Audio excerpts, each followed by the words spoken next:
D'abord. Je vois qu'il y en a qu'on connaît, d'autres qu'on connaît pas. Bonjour Géraldine. Salut Sergio.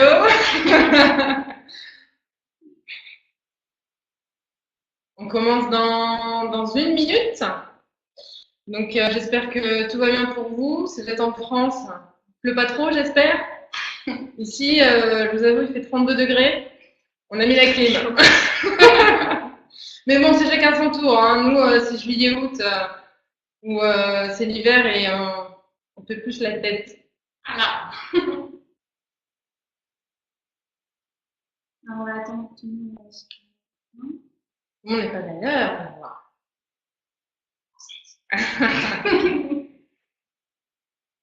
Nous, on a une heure de décalage. Ici, il est 16h.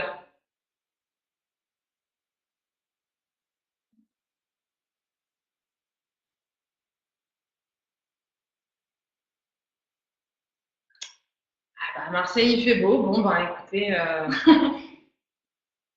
j'espère que c'est la même chose dans toute la France et en Europe. Nos amis belges et suisses qui nous suivent, j'espère que c'est le cas aussi, qu'il fait beau partout. Bon, toi, Sergio, j'imagine qu'il fait beau à Fortaleza. Ça compte pas. Ok.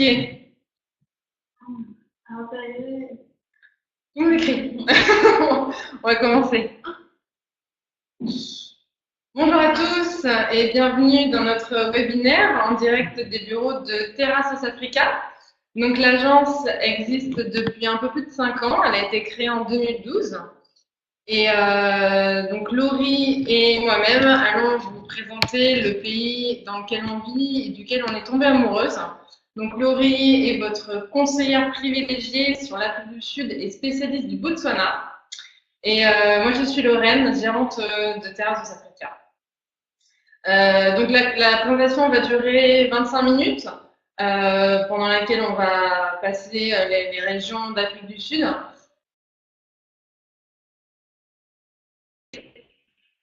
Vous avez le chat pour poser toutes vos questions, qui se situe juste en bas à gauche, et on répondra à toutes vos questions à la fin de notre présentation.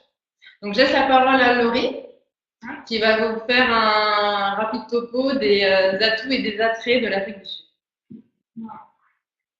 Alors, donc, comme vous pouvez le voir déjà sur cette mosaïque de photos, l'Afrique du Sud a une immense diversité, aussi bien au niveau des paysages. Donc, dans la région donc, plus au sud, qui correspond en fait au Western Cape, donc on va retrouver une région viticole, donc avec beaucoup de vignobles, avec une utilisation assez luxuriante, et également un nombre impressionnant de plages donc, tout autour du Cap, donc des plages de sable blanc, tout ça. Et tandis qu'au nord, on va plus se rapprocher d'un paysage avec la savane, avec les montagnes et également le canyon, dont Lorraine en parlera. On a également une diversité, comme on peut le voir au niveau de la faune. Donc, plus au sud, on va avoir donc, les baleines, on va avoir les requins et les pingouins aussi au Cap. Et plus au nord, on va se retrouver cette faune donc, typique de la savane avec les éléphants, les zèbres, les girafes et bien d'autres animaux. On a aussi une diversité sur le point culturel, parce qu'il faut savoir que l'Afrique du Sud compte pas moins de 11 langues officielles, donc autant de cultures différentes qui créent un véritable melting pot, aussi bien au niveau des traditions qu'au niveau de la nourriture également, avec les plats typiques en fonction des différentes cultures. Donc ensuite, on va passer sur un petit point accessibilité. Donc pour l'Afrique du Sud, il est très simple.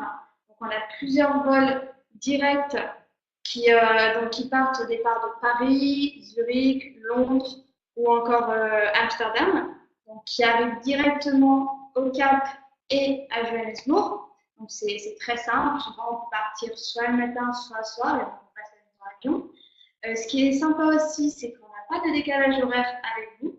Enfin, quand vous êtes en été, on n'a pas de décalage horaire, mais quand vous partez à l'heure d'hiver, Là, on a 1 heure parce que nous, on ne change pas d'heure en fait. Du coup, on va avoir 1 heure d'avance sur vous. Donc, au niveau du jet lag, on s'en remet assez facilement. Aussi, au niveau du climat, donc dans le sud, donc toujours dans cette région du Western Cape, on va avoir un climat méditerranéen.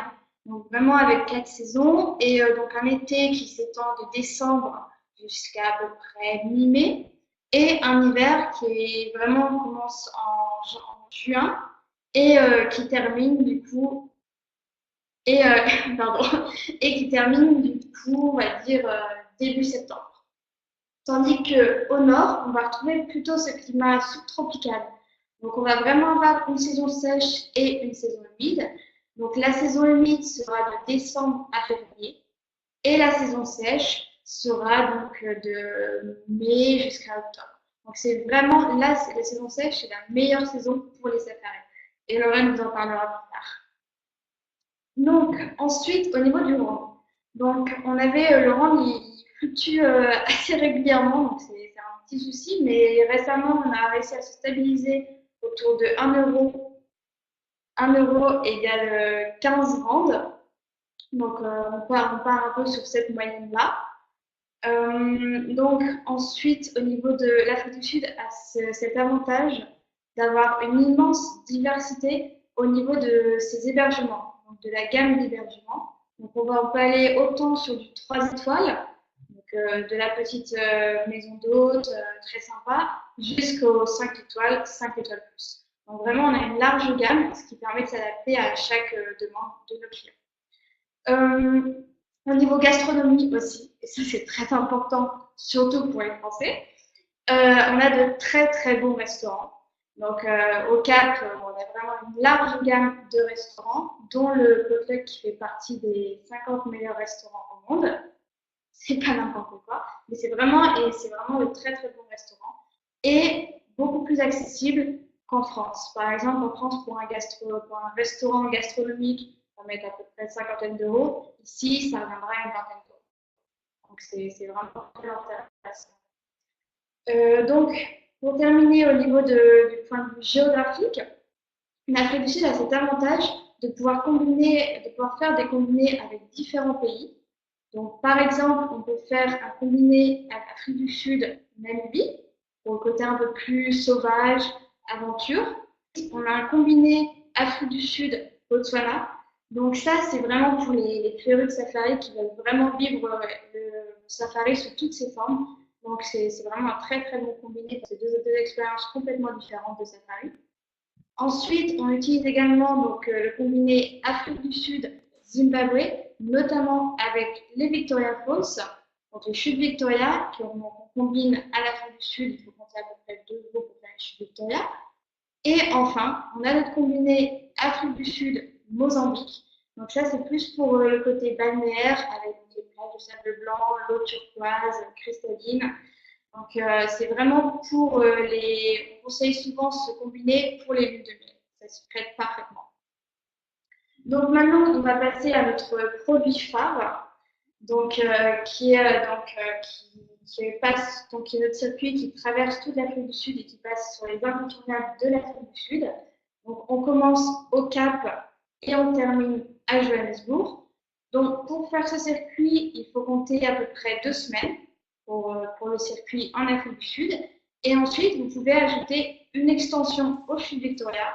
Donc là, on ajoute 2 jours pour faire l'extension au Chute Victoria. Donc je vais commencer à vous parler donc de la première étape. Donc on va commencer le circuit au Cap. Donc quand on pense au Cap, forcément on pense à la montagne de la Table, comme vous pouvez le voir sur cette première photo.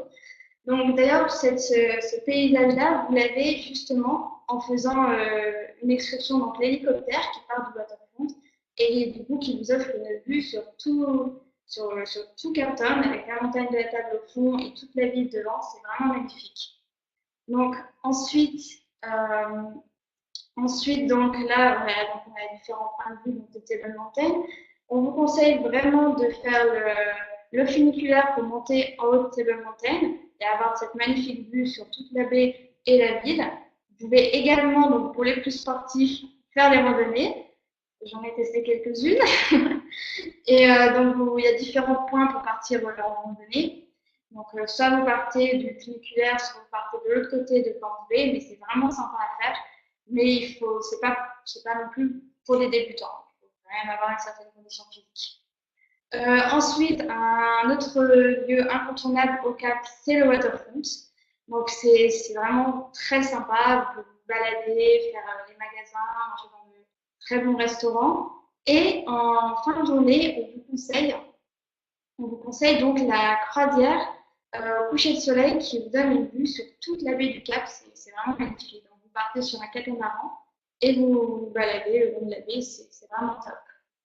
Donc là, on arrive donc à un de mes endroits préférés pour prendre l'apéro le soir. Donc c'est Signal Hill.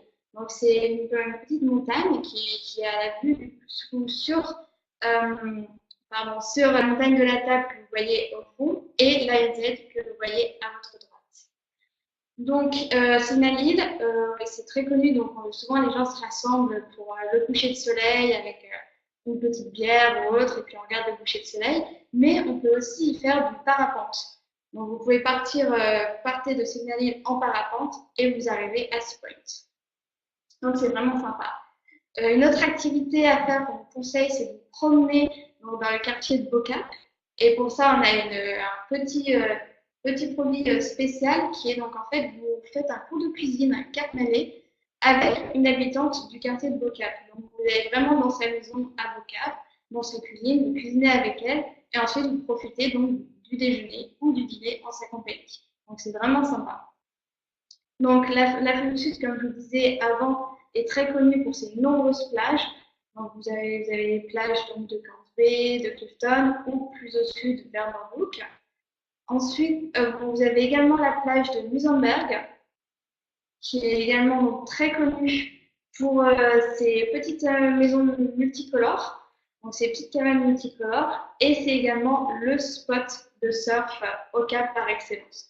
Donc si vous êtes amateur de surf, vous voulez faire une première fois de surf, c'est vraiment le spot à aller pour faire du surf au Cap.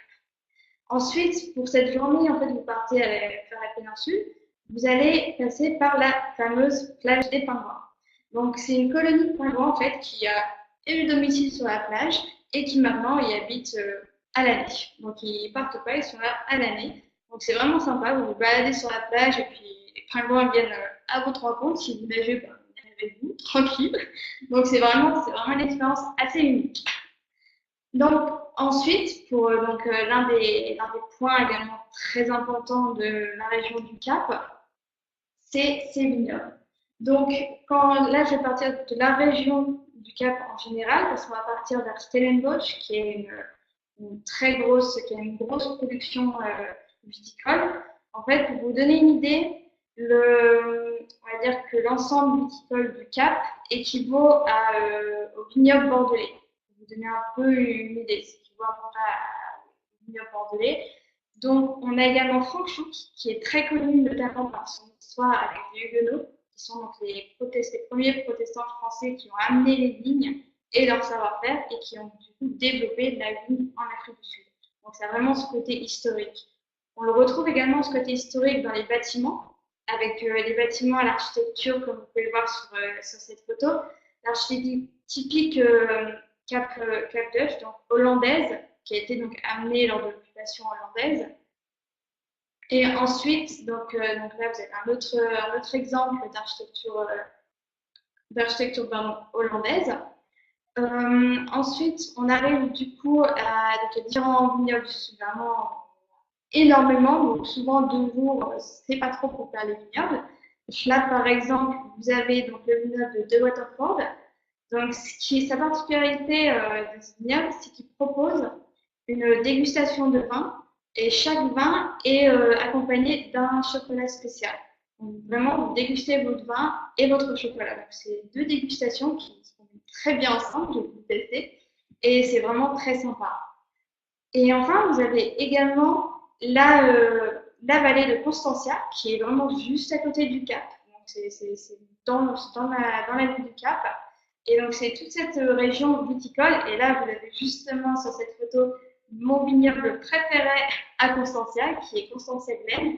Donc c'est vraiment un petit domaine, donc très intimiste, mais qui a pour moi l'une des meilleures vues sur toute la vallée de Constantia et qui propose également de très bons vins et de très bons plateaux de fromage. Donc voilà. Donc pour cette première étape au Cap, comme vous l'avez vu, vous avez pu le voir, il y a beaucoup de choses à faire. Donc souvent, on conseille un minimum de 4 nuits, 5 jours au Cap, vraiment pour pouvoir en profiter au maximum. Donc après cette première étape, vous prenez l'avion pour Durban, donc il faut compter 2 heures de vol.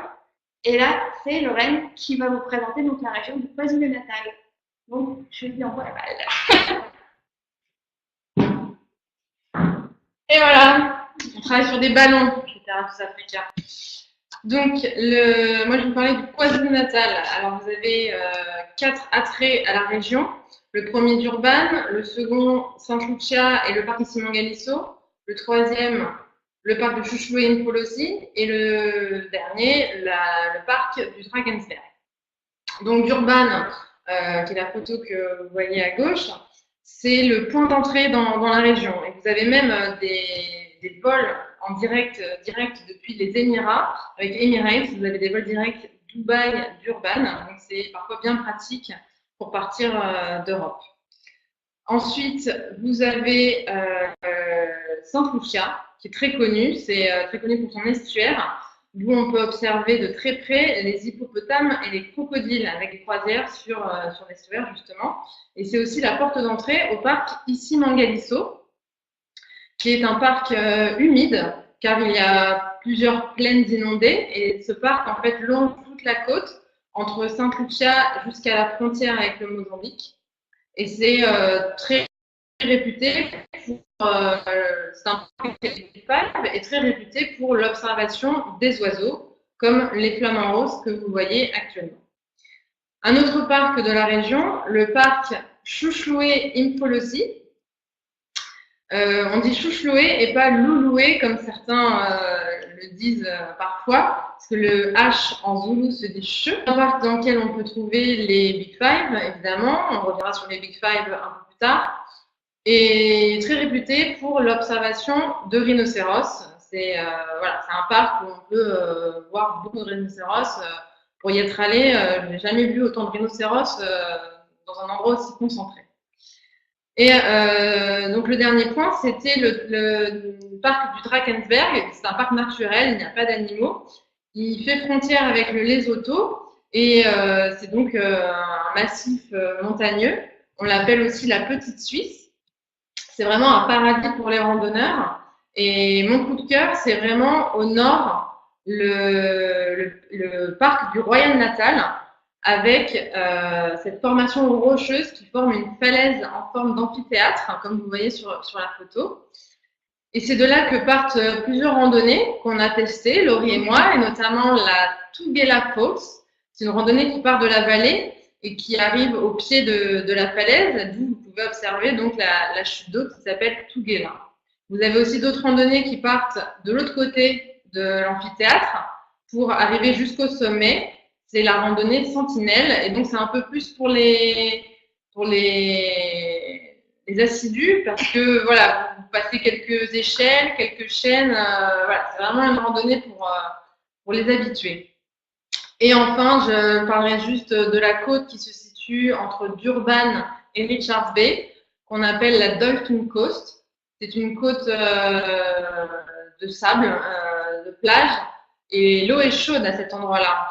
On est déjà sur l'océan Indien et vous pouvez vous baigner toute l'année. Contrairement au Cap où l'eau est très froide, la région de Durban et la Dolphin Coast jouissent d'un climat vraiment très agréable. C'est à cet endroit-là qu'en Afrique du Sud, il fait le plus beau et chaud. Alors, on se dirige un peu plus au nord. On va du côté du royaume du Swaziland. Je dis royaume car il est actuellement dirigé par un roi qui s'appelle Mswati III. C'est vraiment un pays très montagneux, très vert, comme vous pouvez le voir, et très attaché à ses traditions et à sa culture swazi. Donc, c'est vraiment une étape on recommande d'ailleurs 1 ou 2 nuits. 2 nuits, c'est mieux. Mais c'est vraiment une étape sur laquelle on acte vraiment sur la culture et on a dégoté des petits bijoux, des excursions opérées par un Français d'ailleurs qui est là-bas depuis un certain temps et qui part en fait avec vos clients dans les montagnes, dans les villages choisis, à leur rencontre. Vous partagez en fait un moment de vie avec eux. Donc, et l'excursion est complètement dépendante des événements du moment, en fait. Si vous tombez pendant les célébrations des roseaux, vous assisterez à la danse des roseaux. Si vous êtes en période scolaire, vous pourrez aller visiter une école. Si l'excursion tombe un dimanche, vos clients iront dans une église et pourront assister à du gospel. Donc voilà, donc c'est vraiment une excursion atypique et authentique qu'on recommande vraiment. Et pour finir au Swaziland, quoi de mieux que de dormir dans des beehives, qui sont des huttes traditionnelles swazis, comme vous voyez sur la photo, et qui sont faites en paille. Alors on dirait qu'il faut rentrer à 4 pattes, mais il y a vraiment des huttes pour dormir, et vous êtes comme dans une chambre d'hôtel, le confort y est. Voilà pour le Swaziland. On se dirige un peu plus au nord, au parc Kruger, donc le fameux parc Kruger, qui est de la taille de la Belgique. Alors, je vous laisse imaginer la taille du parc par rapport au reste de l'Afrique du Sud. Donc, le parc Kruger, on rappelle bien sûr les Big Five, qui sont à l'origine en fait les 5 animaux les plus difficiles à chasser: le buffle, l'éléphant, le lion, le rhinocéros et le léopard, dont vous ne verrez pas de photo car je n'en ai jamais vu, mais tout le monde voit à peu près ce qu'est un léopard. Je voulais aborder un point qui est souvent posé par les agents, la différence entre le parc national et les réserves privées. Donc tout autour du parc Kruger, vous avez des réserves privées adjacentes qui sont plus ou moins grandes et qui sont parfois ouvertes, parfois fermées au parc. Alors, si vos clients dorment dans le parc national, ils vont être dans des restants, des camps d'État, où le logement est assez sommaire, comme vous voyez sur la photo. Il n'y a pas de pension et vous faites les safaris par vous-même, en fait, avec votre véhicule. Contrairement aux réserves privées, où là, vous êtes dans un lodge et il n'y a que les clients des lodges présents dans la réserve qui ont accès à la réserve. Donc, le confort est total. Vous arrivez, vous êtes pris en charge du début à la fin de votre séjour. Vous êtes en pension complète et vous avez 2 safaris par jour, 4x4 avec ranger. Donc, à mon avis, pour une expérience complète de safari, il faut dormir à la fois en réserve privée et dans le parc Kruger. Ça a aussi son charme de chercher les animaux par soi-même, surtout quand vous êtes en famille avec les enfants. C'est sympa de faire ça en famille. Donc voilà, faire les deux, c'est un bon combiné. Et on recommande vraiment minimum 3 nuits pour faire de safari, afin de voir vraiment toute la panoplie d'animaux. Ensuite, on se dirige un peu plus à l'ouest. La porte d'entrée du parc Kruger, c'est vraiment le Black River Canyon. Donc c'est le 3e plus grand canyon au monde, après le Grand Canyon des États-Unis et le Fish River Canyon en Namibie. Donc vous pouvez visiter le Black River Canyon grâce à la route panoramique qui longe le canyon. Et de cette route panoramique, vous avez des accès à différents points de vue sur le canyon. Donc le relief de la région permet de faire plein d'activités outdoor et pour les plus sportifs, c'est un régal. Donc vous avez du rafting, de la tyrolienne, vous pouvez faire de l'hélicoptère, de la montgolfière, des croisières sur la rivière Blythe que vous voyez là. Voilà, c'est vraiment une étape tampon, je dirais, entre votre arrivée à Johannesburg et le début des safaris au Kruger. Et enfin, donc notre extension,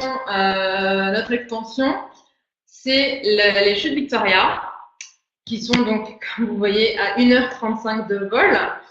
Donc les chutes Victoria se situent à la fois au Zimbabwe, qui est sur la gauche, et en Zambie, qui est sur la droite. Les deux pays sont reliés par un pont au milieu, et en face, vous avez la faille où tombent les chutes Victoria.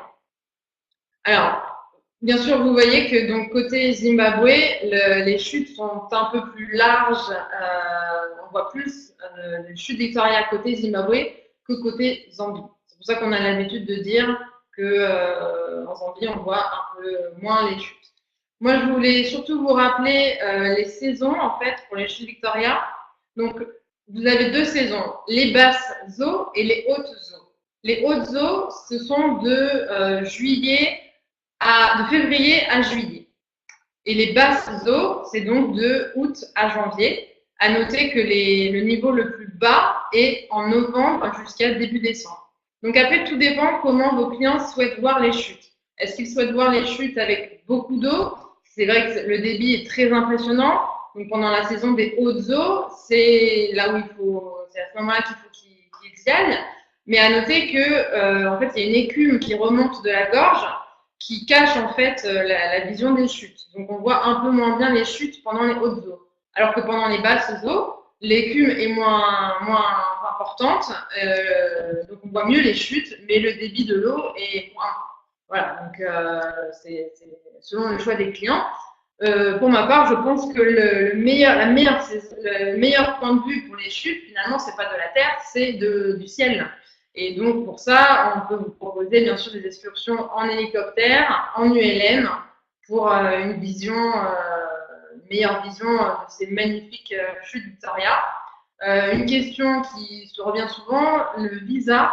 Il y a besoin d'un visa pour aller au Zimbabwe ou en Zambie, mais celui-ci se prend à l'aéroport. Pas besoin de faire des démarches au préalable, pas besoin de visa depuis en partance de la France.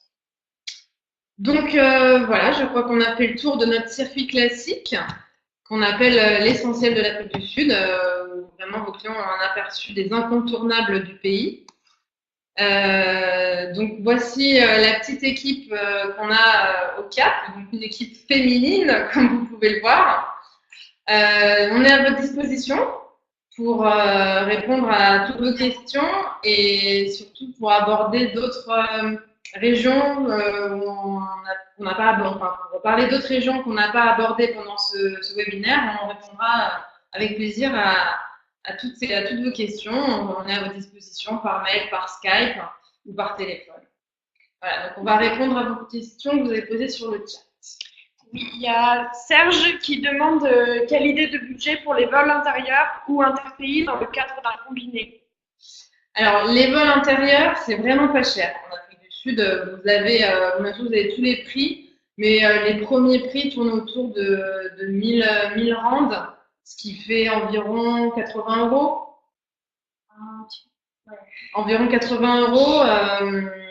Donc, c'est vraiment pas cher de faire parce qu'il y a beaucoup de concurrence. En fait, il y a beaucoup de compagnies aériennes, beaucoup de concurrence. Donc, le vol intérieur, le Cap Johannesburg, le Cap Durban-Johannesburg, c'est vraiment intéressant. En revanche, pour les combinés, les vols interpays, là, il va falloir compter un peu plus. Par exemple, pour faire une extension au Mozambique, il faut compter 3000 rands pour des vols au départ de Johannesburg ou Nelspruit. Les vols pour les chutes Victoria aussi coûtent assez cher. Il faut compter 4000 rands pour faire, je dis aller simple. Ouais, aller simple. Donc, ouais. C'est pour ça qu'une extension chute Victoria est assez chère en soi. Ensuite, il y a Jean-François qui demande, avez-vous des circuits VTT? Des circuits VTT, dans la totalité VTT, non. Par contre, on peut faire un circuit avec quelques excursions vélo. Ça se fait beaucoup, et notamment une excursion à Soweto. Oui, à Johannesburg. À Johannesburg pour visiter le township de Soweto.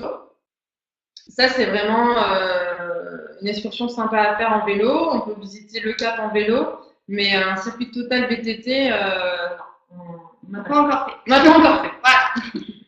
Aurélie demande, proposez-vous des circuits qui vont jusqu'au Botswana? Oui, oui. On propose des circuits soit combinés avec l'Afrique du Sud, soit des circuits Botswana complets, donc départ Botswana et fin Botswana. Donc en effet, on a pas mal de large gamme déjà de circuits pour donner une première idée et on propose en effet le Botswana. On espère que le Botswana fera partie d'un prochain webinaire. Voilà, on fera peut-être un prochain webinaire là-dessus. Morgane demande, proposez-vous de l'hébergement camping et des safaris à pied? Alors l'hébergement camping, non. Le minimum qu'on propose, c'est vraiment l'hébergement rest camp, en camp d'état dans le parc national. Et la deuxième question? Y a-t-il des safaris à pied? Des safaris à pied, oui, il est possible de faire des safaris à pied avec certains lodges dans des réserves privées. Donc les safaris à pied se font avec des plus petits groupes et les rangers sont armés, toujours, parce que bien sûr, un safari à pied, on est vulnérable, contrairement aux véhicules 4x4. Donc oui, c'est possible de faire des safaris à pied dans les réserves privées.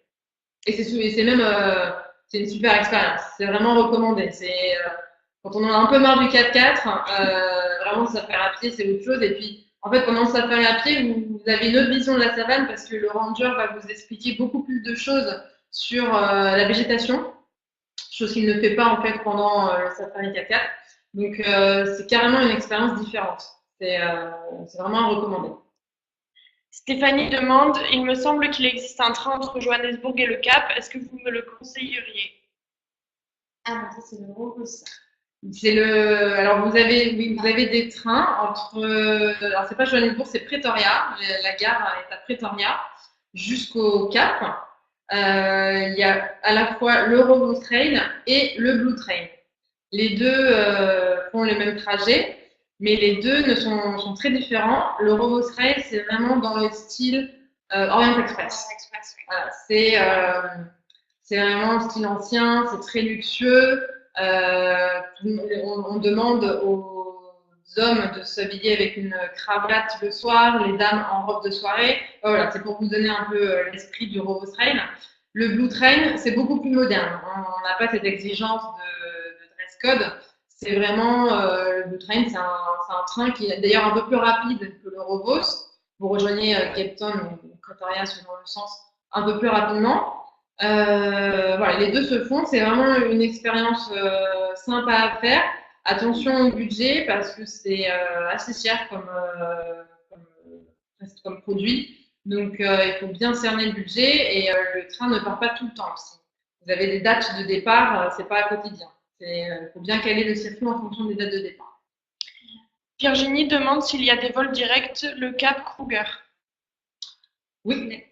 Le Cap Nesrut ou le Cap Hotspot. Ça dépend si vous êtes plus au nord ou au sud du Kruger. Mais en effet, on a des vols directs. On peut revenir, si vous voulez, sur la carte. Voilà, vous avez un aéroport ici, qui est Nelspruit. Vous avez un aéroport un peu plus au nord, ici, on ne le voit pas, c'est Hotspot. Et vous avez un aéroport à l'intérieur du parc Kruger, qui est le Skukuza Airport. Donc vous avez 3 aéroports pour rejoindre le parc Kruger. Et ils sont tous les 3 reliés par des vols directs depuis le Cap. Stéphanie demande si les paysages en valent le coup. Les paysages en valent le coup, ça quelle partie? En Afrique du Sud. Bien sûr. Ah oui. Je pense que les photos ont parlé d'elles-mêmes. Vous avez vraiment une grande diversité de paysages. On peut peut-être revenir sur la première photo qui montre un peu la diversité de paysages en Afrique du Sud et de faune et de flore, comme on avait parlé, Laurie. Non, c'est vraiment magnifique. Aussi bien au niveau des paysages que c'est vraiment très très beau. Stéphanie, donc, qui a posé cette question, précise en train, parce que les paysages pardon. En train. D'accord.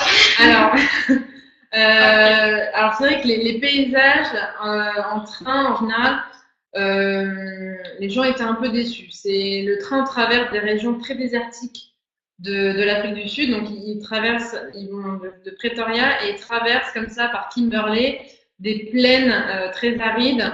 On traverse le Free State, qui est l'état le moins peuplé en Afrique du Sud. Et vers la fin, vous arrivez du côté des vignobles, donc c'est là que les paysages commencent un peu à changer. Et ce qui est magnifique, bien sûr, c'est l'arrivée au Cap. parce que vous arrivez, vous voyez au loin la montagne de la Table. Voilà, c'est vrai qu'entre les deux, c'est assez plat et désertique. C'est pour ça que parfois, des clients nous demandent le train qui fait Pretoria-Victoria Falls. Ça aussi, c'est aussi l'Eurovos qui le fait. Et ça passe par des paysages un peu plus variés, au Zimbabwe dans un sens, au Botswana dans l'autre. Et là, vous pouvez proposer quelque chose de plus attrayant. Aurélie demande si vous connaissez des lodges qui proposent des safaris à cheval.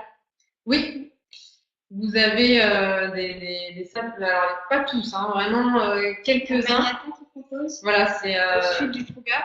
vous avez un lodge au sud du Kruger, vraiment tout au sud ici, vers Nelspruit, qui propose des lodges, des safaris à dos de cheval sur la demi-journée ou sur 2h30, je crois.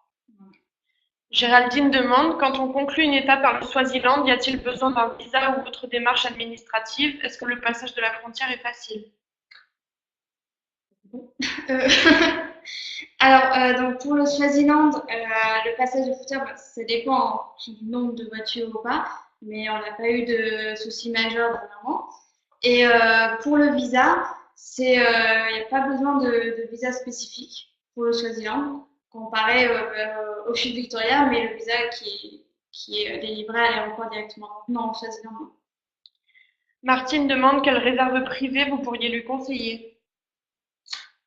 Alors, dans la région du Kruger, on a le Savesand qui est très connu notamment pour ses léopards. Pour l'observation des félins. Voilà. Ouais. Lorraine va y aller bientôt pour voir le fameux léopard. Ensuite, Sinon, en fait, moi, je vous recommanderais finalement des réserves qui ne sont pas du côté du Kruger, qui sont au nord-ouest de Johannesburg, et notamment le parc du Pilanesberg, et des réserves un peu plus au nord, qui sont les réserves de Velvet-Randen. Voilà, c'est des plus petites réserves, mais vous avez de très très beaux lodges à l'intérieur. Et les safaris sont vraiment d'aussi bonne qualité. Pour moi, ils n'ont rien à envier au parc Kruger. Les animaux sont autant présents. Et étant donné que c'est moins connu, vous avez moins de monde. Donc, moi, je recommande vraiment d'autres réserves que le Kruger, qui parfois en haute saison, c'est un vrai challenge de trouver de la place. Serge demande s'il y a des problèmes de sécurité en Afrique du Sud et si vous lui recommanderiez la destination dans le cadre d'un voyage en famille. Alors, l'Afrique du Sud, c'est vrai, a cette mauvaise réputation. Moi, je vous dirais qu'il n'y a pas de problème de sécurité. À partir du moment où vous prenez bien sûr des mesures de sécurité classiques, hein, comme dans toutes les grandes villes, on ne se balade pas avec un appareil photo autour du cou. Enfin voilà, on ne cherche pas la tentation. On évite les zones de gare ou les townships, mais de toute façon, vous n'avez pas de raison d'y aller. Les townships ce sont comme des bidonvilles, comme des favelas au Brésil. Vous n'avez pas vraiment de raison d'y aller seul. Donc, en dehors en fait des villes, en dehors de Johannesburg, Pretoria, Durban et Cape Town, quand vous êtes sur la route, il n'y a aucun danger. À la limite, le plus grand danger, c'est les animaux. Les animaux, voilà. Faut rester vigilant et pas ouvrir les fenêtres. Mais sinon, en dehors des villes, aucun problème de sécurité. Et pour avoir fait voyager déjà beaucoup de familles, il n'y a aucun problème. Les gens sont ravis et n'ont pas eu de soucis. Martine, qui demandait quelle réserve privée vous pourriez lui conseiller, demande, vous avez dit Pilanesberg et Velvet-Randen. Ça ne s'écrit pas comme ça se Non, prononce. c'est W-E-L. Non, W-E-L-G-E-N-V-O-N-D-E. Voilà, c'est un nom un peu barbare, c'est un nom afrikaans, qui est donc la langue des Afrikaans. Des Afrikaners, pardon. Des Afrikaners. C'est une réserve qui est, vous pouvez le voir, c'est à côté de la réserve à côté du parc du Marakele. Voilà, vous verrez le parc du Marakelé, qui est un très beau parc, c'est juste une réserve privée à côté. Stéphanie demande si vous avez des circuits particuliers pour des amateurs de vin. Ah oui, oui, on a des circuits qui sont totalement dédiés donc à la découverte du vignoble sud-africain, donc qui nous emmènent sur à peu près 8 jours. Donc on part sur une base de 8 jours et là vous partez vraiment à la découverte donc, de cette région viticole qui a cet avantage d'être complètement située dans le Western Cape. Donc vous n'avez pas d'avion à prendre, tout ça, tout se fait assez facilement et c'est vraiment de très très bons, très belles régions. Et on a notamment, par exemple, le Chenin Blanc en 2015. Il y a eu ce grand salon qui s'est tenu à Bruxelles et c'est un vin sud-africain qui a gagné.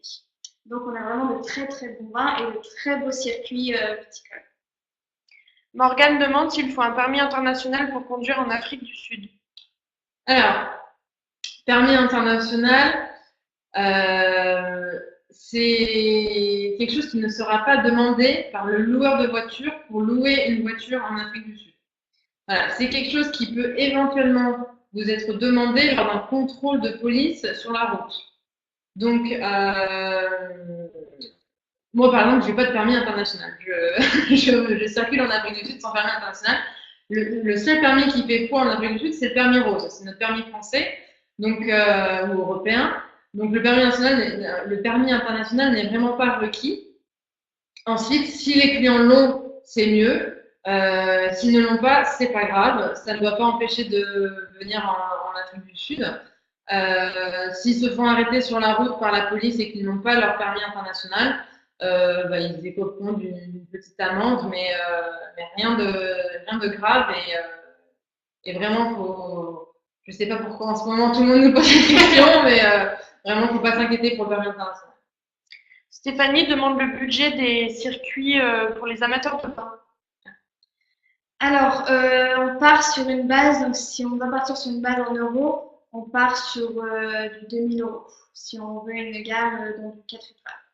Voilà, c'est une base, une première base, mais on partira sur du 2000 €. Hors vol international. Hors vol international. En circuit libre. En circuit guidé. En circuit guidé. En circuit guidé avec un professionnel. C'est bon? Non, je crois qu'il y a Non, il y en a une.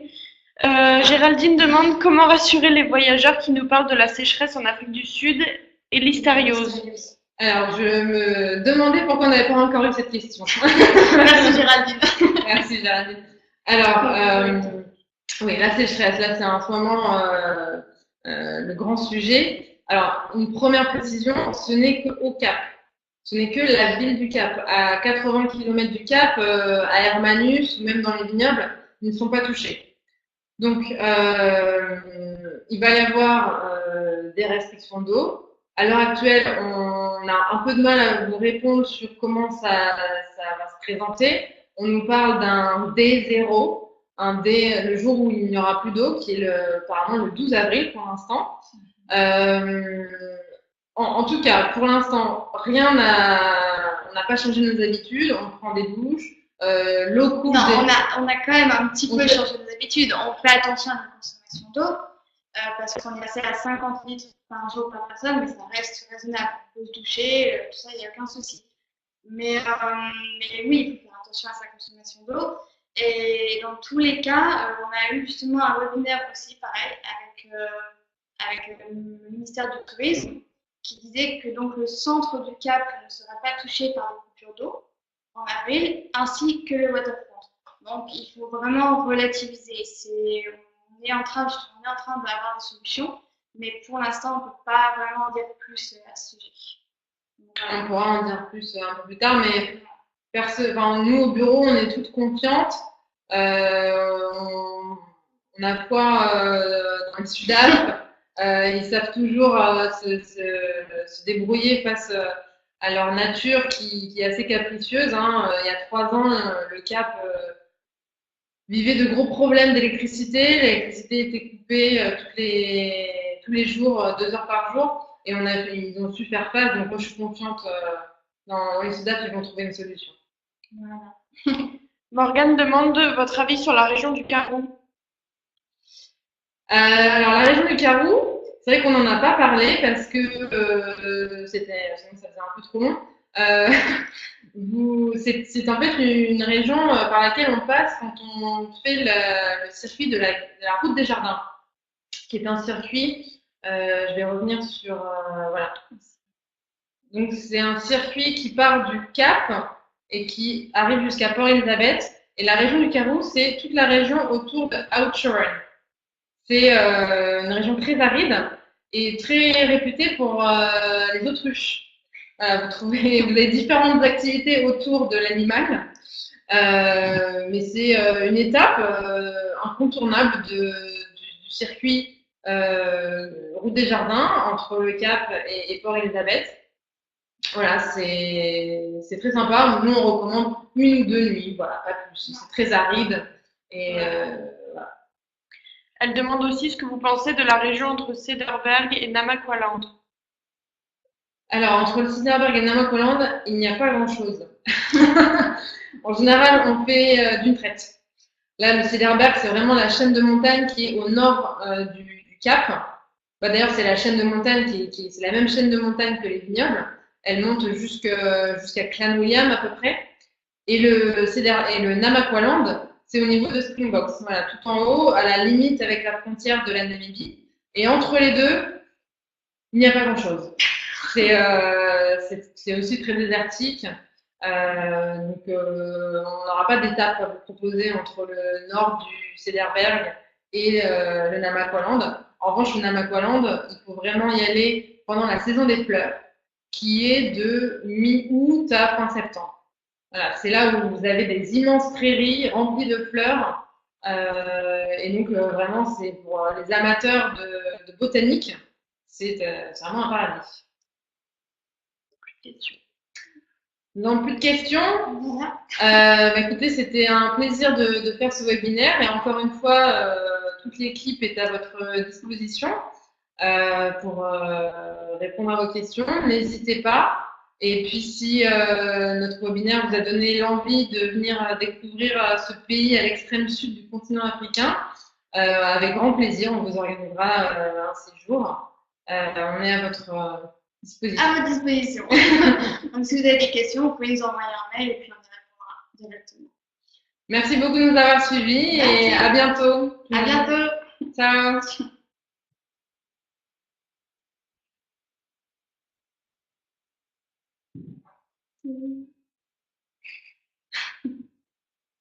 Au revoir.